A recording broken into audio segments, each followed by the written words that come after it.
Mula ni Uncle Siso nga tugi. Ito ay dagakon, bangkag na oh. At iti bangkag da natugi, nagadumanan ni. Naglawat ti bangkag nan tiyong Siso.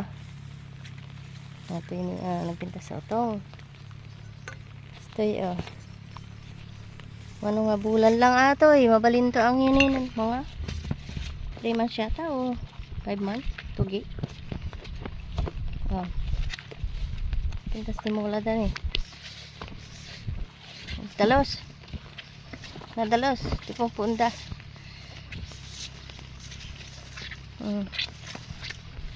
Ayan, katugihan ng tiyong Siso sa bangkag ko. Ayan. Ganda oh. Oh, sige guys. Agawid akon. Tama pa nakagluto. Nakaala kon tirabungan. Ayan, may bit-bit na akong rabong. Tiyog luton. Dapat ti basi na nga sa biddo ko. Ayan, bye.